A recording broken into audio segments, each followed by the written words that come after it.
Live from Lincoln, this is Channel 8 Eyewitness News Midday in high definition. Good midday and thanks for joining us. I'm Kelly Samariva in for Erica Summers. After escaping from the Community Corrections Center, a man is back in police custody this morning. This is video of the manhunt last night. Police captured 28-year-old Brandon Bauer near 22nd and O just after 9:30. Officers say Bauer was in the facility for domestic assault and assaulting a police officer. They say Bauer was on work release and then didn't return to the facility when he was scheduled to. Police are looking for a man who robbed a liquor store in Northeast Lincoln. Lincoln police say a man went to the Castle Drive-In Beer and Liquor Store at 60th and Havelock just after 10 last night. The man showed the clerk a handgun and then demanded money from the register. He did make off with some cash. The suspect is described as a white male in his early 20s, about 5'5", wearing a gray hoodie and a dark mask. If you have any information about this robbery, please call Crime Stoppers at number 475-3600. In Seward County, deputies are on the hunt for an armed robber. The holdup happened Monday night at the Seward Speedy Mart off of Interstate 80. A man showed a gun to the clerk and demanded money. He then took off in a dark-colored Pontiac Firebird. The suspect is a thin white male with brown hair and a tattoo of a star on his neck. He has another tattoo above his eyebrow. Snow is still sticking around and it was pretty cold this morning. We're going to warm up at all today. Let's go ahead and check in with Rachel in the Weather Center. The full details, just how cold are we going to be this weekend, coming up in a few minutes. I think when there's snow sticking around, it kind of makes it feel colder even if it isn't. Yeah, very true. All right, thanks, Rachel. Well, there were several car accidents along this morning's commute. Around 8 a.m., Lincoln police rushed to a rollover accident. Now you can see the damaged car off the road there. It happened in West Lincoln near Southwest 30th and West A streets. We're told one person was found breathing but with non-life-threatening injuries. Out near Firth, a pickup truck plows into a tree. That happened around 8:30 this morning. The Lancaster County Sheriff's Office says a person was treated for non-life-threatening injuries. The Sheriff's Office says Firth Road does have several spots of black ice on it, which may have been a factor in that crash. Charges will be filed against an Omaha man whose passenger was killed in a rollover accident. 23-year-old Tyler Robar is charged with vehicular homicide. Police say Robar's pickup was weaving around other vehicles on Interstate 680 back in late January. Robar hit another car, weaved across all 4 lanes of traffic, then hit an embankment and landed on its top. Robar's passenger, 20-year-old Charles Brown of Bellevue, was pronounced dead at the scene.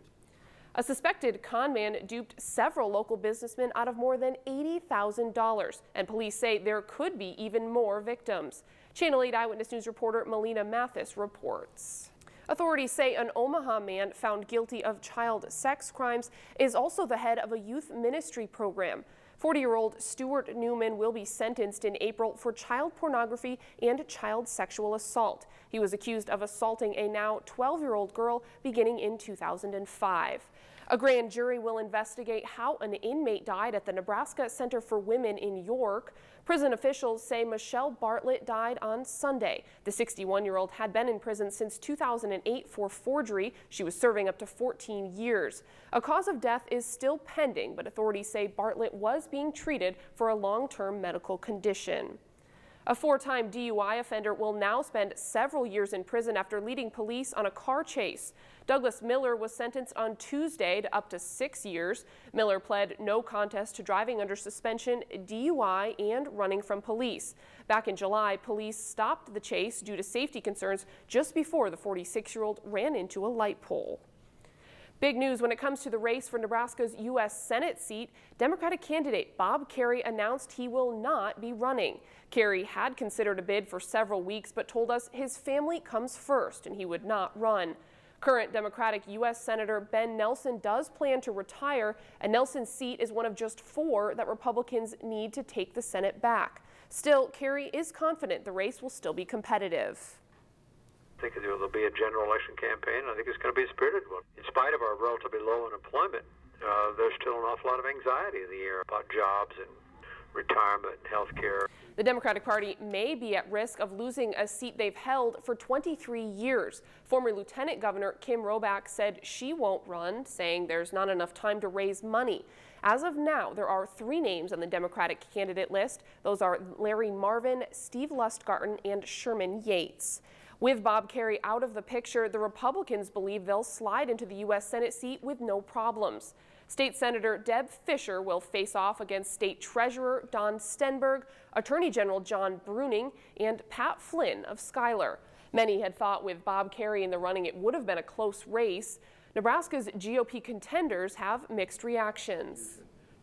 Bob Kerrey, had he decided to run, would have been a very formidable candidate. So I think his decision makes it very likely that whoever wins the Republican primary this spring will be Nebraska's next United States Senator. I don't think it changes the race much because Senator Kerrey hasn't been in Nebraska for a number of years, and I don't believe he understood the issues that are facing us as a state. I think he thought seriously about it. I mean, he says he did, and I take him at his word. But in the end, I'm sure when he talked to Nebraskans, he realized this was going to be a tough environment for him because Nebraskans really want a balanced budget at the federal level. The other Republican candidate, businessman Pat Flynn, says he never expected Bob Kerrey to run. It's the second chance for a bill that would change how low-income women get their prenatal care. Now, it was first introduced last year, but never went beyond the committee. If passed, the bill would restore prenatal coverage through Medicaid to low-income women. Some say the issue of giving free care to undocumented women is causing the standstill. People can get in the argument of documented, undocumented, legal, illegal. The fact is that's a child. The child did not choose what its status is here. Supporters are pushing to advance the bill to the floor, and they want that to happen this session. In an effort to boost patriotism in the Cornhusker State, American flags and the Pledge of Allegiance could see a return to the classroom. Senator Tony Fulton wants to change the current law. Right now, a flag has to be on the grounds of every school. But Senator Fulton wants to join 35 other states in also requiring each classroom to recite the Pledge of Allegiance every day. He says it's important for our students to know how significant it is, but not everyone at the hearing was on board. In 1888, James Bailey Upham felt it was important to reunite the country again after the Civil War, and he thought the best way to do this was to start with school children. As a 12-year-old growing up in the Midwest, it is my opinion that kids really don't have an understanding or appreciation for the flag and the pledge. The idea that a mandatory flag salute and pledge is a road to patriotism, I think, is psychologically naive as well as questionable on, I think, political grounds. Some education committee members were worried it would cost the state $300,000 to get flags for each classroom, including all college ones. Several veterans at the hearing said they want to use special funds to help get those flags. Just when you think Mitt Romney sealed the deal, the GOP presidential race has a new comeback kid. ABC's Karen Travers has the latest on Rick Santorum's come-from-behind wins. We want to bring you some new details on a story we first reported at the top of the show. Brandon Bauer, the man who escaped from the Community Correction Center, was not on work release. Lincoln police say Bauer got into a fight with a staff member at the facility and then ran out through an unlocked door. Coming up next on Channel 8 Eyewitness News Midday, meteorologist Rachel Witter has your complete forecast. But first, let's take a live look outside from Tower Cam 8. Stay with us.